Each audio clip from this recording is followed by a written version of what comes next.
C'est avec une fierté et une joie immense là que je vous annonce ça aujourd'hui. Après avoir fait durer le suspense un peu trop longtemps, aujourd'hui, je vais vous parler de mon stage. Étant donné que je vais parler de ma vie professionnelle, je me demande s'il faudrait pas que je me mette en tenue pro. C'est mieux comme ça. Je me mets en costume mais en fait je suis en télétravail donc je les mets pas souvent, c'est pour ça dès que j'ai l'occasion je saute dessus. Ok Google, température Manhattan. En fait je me mets en costume mais je vais mettre une veste de ski parce que il fait -5 dehors. Ressenti -1000. Et avant tout aussi, j'ai pas encore mangé, je vais manger et prendre un café. Allez c'est parti.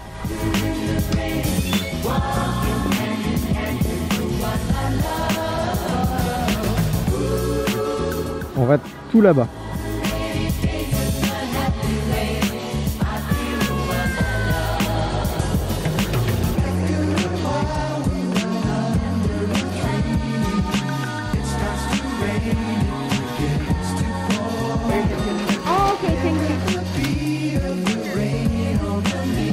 Bon, ça y est, on est parti.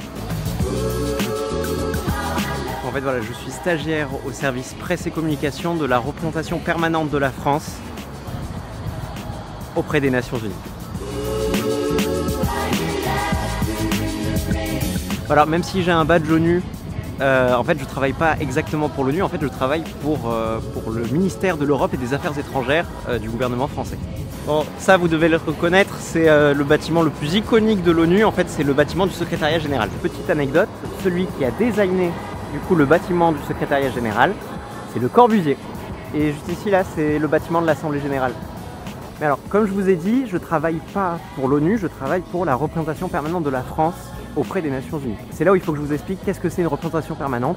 En gros, il y a deux types de diplomatie. Il y a la diplomatie bilatérale et la diplomatie multilatérale. La diplomatie bilatérale, ça va être par exemple l'ambassade de France au Canada, du coup qui va s'occuper des relations entre la France et le Canada, mais aussi des ressortissants français au Canada.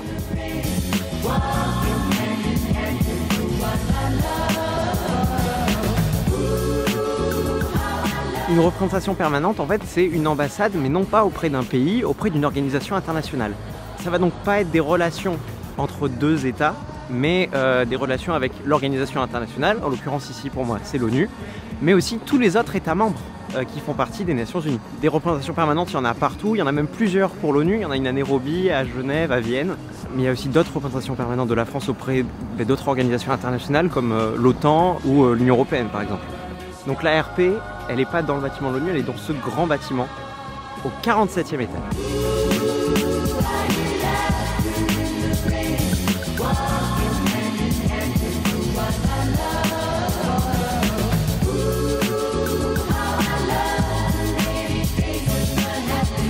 Donc en fait le rôle de l'ARP c'est de suivre les activités des Nations Unies pour en informer Paris, donc principalement le ministère de l'Europe et des Affaires étrangères, mais aussi de présenter les positions de la France auprès des Nations Unies et des autres États membres.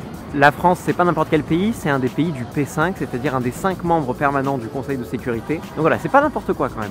Maintenant que vous voyez un peu mieux ce que c'est une représentation permanente, je vais vous parler de mon stage. Bon, première question, c'est comment est-ce que j'ai trouvé ce stage? En fait, il y avait un forum qui était organisé par Sciences Po Toulouse où il y avait des étudiants qui revenaient de mobilité. Du coup, j'ai rencontré une élève de Sciences Po Toulouse qui a fait un stage à New York. Moi, c'était mon rêve de faire un stage à New York. Et à partir du moment où j'ai découvert l'existence de ce stage, je me suis dit c'est là où je veux aller. Donc ça faisait 1 an et demi que je connaissais ce stage. Voilà, c'était vraiment le stage de mes rêves. Ensuite, en fait, le gouvernement a mis en place une plateforme qui s'appelle PASS. C'est la plateforme de l'apprentissage et des stages. C'est une plateforme qui permet de centraliser toutes les offres de stages auprès des institutions françaises. Et c'est génial parce que vous pouvez être au courant de tout. Il suffit juste de créer un compte et vous pouvez vous abonner à certains critères. Ça veut dire dès qu'il y a le mot New York qui est mentionné dans une offre de stage ou alors une aire géographique, dès qu'un stage est publié en Amérique du Nord ou en Europe ou en Amérique latine, vous recevez un mail et c'est génial parce que ça vous permet de rater aucune offre de stage. Tout est centralisé sur cette plateforme, ça dépendra des stages, mais moi en l'occurrence j'avais besoin de joindre mon CV et une lettre de motivation. Et ça c'était la première étape de sélection. Il y a une première sélection qui est faite sur dossier et ensuite il y a eu 2 entretiens. Un premier avec la personne qui est en charge de toute la communication et la vice-porte-parole de la RP. Et ensuite j'ai eu un second entretien avec mon maître de stage qui est le porte-parole de la représentation permanente. Bon, j'arrête pas de me balader devant les Nations Unies là. J'aurais adoré vous faire visiter mais malheureusement c'est fermé.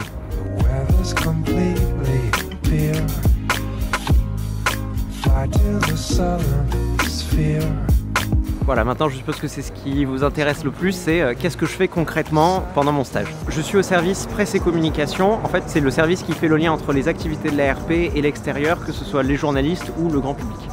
Du coup, il y a deux activités, l'activité presse et l'activité communication. Je suis un peu plus sur l'activité communication, mais je fais quand même de la presse. J'ai des tâches quotidiennes, par exemple, je dois faire une revue de presse tous les matins pour les diplomates. En gros, je réunis les articles les plus pertinents des sujets qui intéressent la France et les diplomates dans 8 journaux internationaux. Ensuite, j'ai les transcripts. Pour chaque intervention de la France auprès des Nations Unies, que ce soit notamment par exemple au Conseil de sécurité, c'est important d'avoir l'intervention dans les termes dans lesquels elle a été prononcée, que ce soit par l'ambassadeur, la représentante permanente adjointe ou un autre diplomate. Donc je reçois un projet d'intervention, ensuite il faut que j'enregistre le discours et que je vérifie et que je fasse les modifications qui ont été apportées par l'intervenant. Et ensuite, ça on le diffuse auprès du réseau diplomatique français et aussi de la presse. Oui, et aussi toutes les interventions sont publiées sur le site internet de l'ambassade. Je vous mets le lien en description. Ça permet de tenir au courant toutes les personnes des positions de la France. Et après j'ai des activités un peu plus épisodiques, par exemple des veilles de presse sur un sujet particulier. Bon, je sais que la partie presse, c'est pas ma partie de prédilection, mais je suis content de la faire parce que justement ça me change un peu et ça m'ouvre un peu, comment dire, des perspectives et surtout je découvre de nouvelles choses. Et voilà, moi, ma partie, c'est vraiment la com.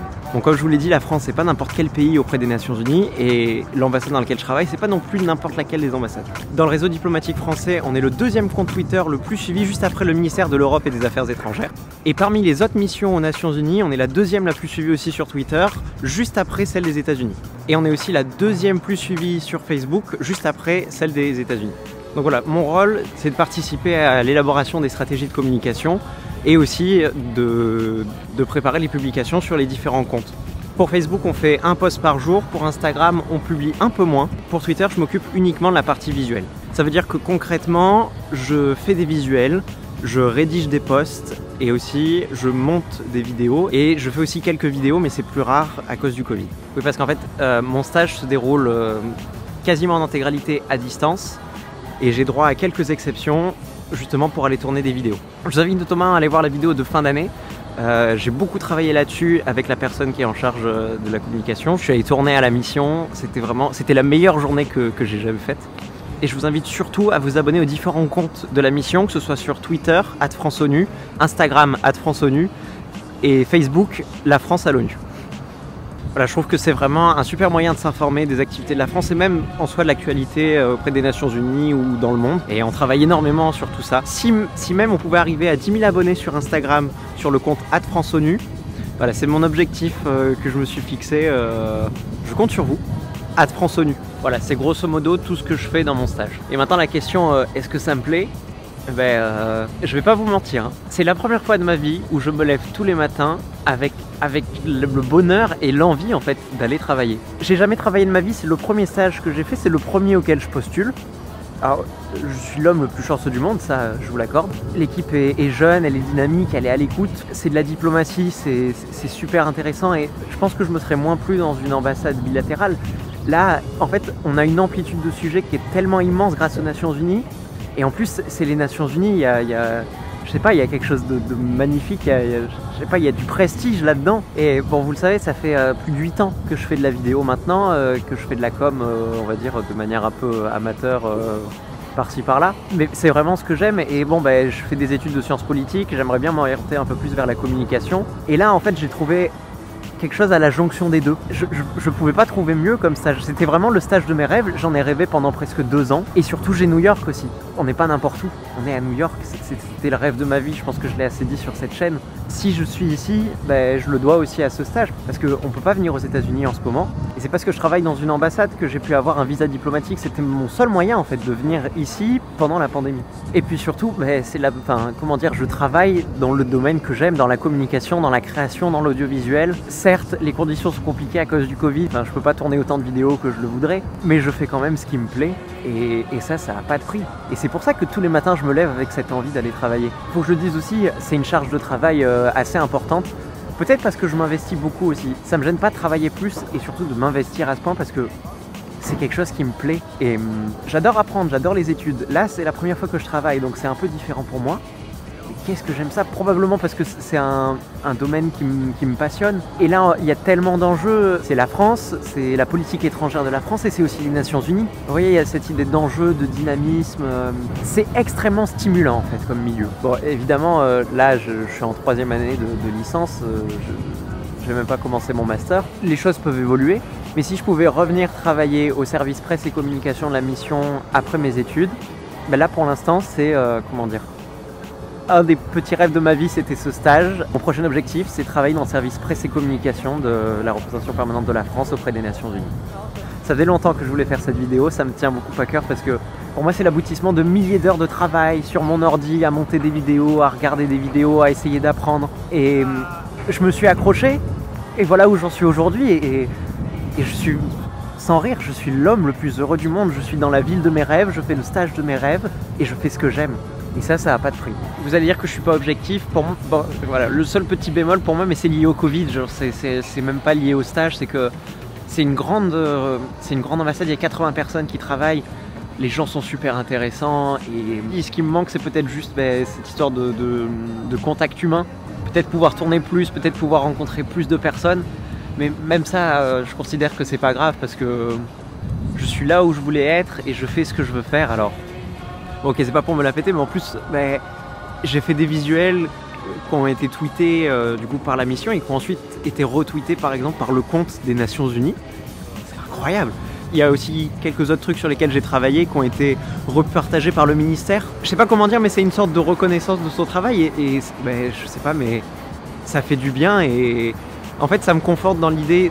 Quand on est jeune, on sait pas trop ce qu'on veut faire. Le fait de voir que son travail plaît, c'est extrêmement valorisant. Bon voilà, mon stage finit dans 1 mois et demi. Et j'ai déjà pas envie de partir.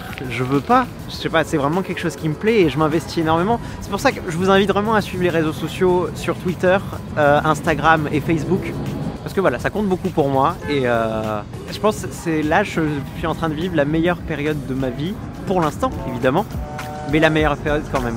Voilà, j'adore ce que je fais et je suis énormément reconnaissant envers la mission et envers l'équipe du service presse et communication de la chance, de l'opportunité qu'ils m'ont donnée.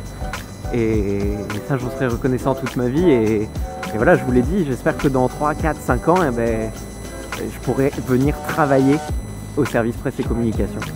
Magnifique ce bâtiment. Par contre, il fait moins 150 ici. Je crois que je vais rentrer. Bon voilà, j'espère que cette vidéo vous aura plu. N'hésitez pas à vous abonner, à me suivre sur Instagram aussi, à suivre surtout les réseaux de la mission. Voilà, j'espère que ça vous a intéressé. Et écoutez, si jamais vous avez des questions, n'hésitez pas à les poser en commentaire. Ça me fera très plaisir d'y répondre. Si vous avez des questions sur le stage, sur les activités de la mission, tout ça, ce sera un plaisir pour moi. N'hésitez pas à aller vous abonner sur les comptes de la mission et aussi sur cette chaîne YouTube aussi. Et voilà, je vous dis à la semaine prochaine pour une prochaine vidéo.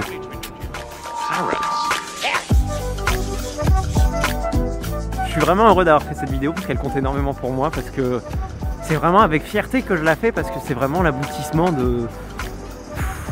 Pour la première fois en fait de ma vie, je me sens à ma place et je fais ce que j'aime.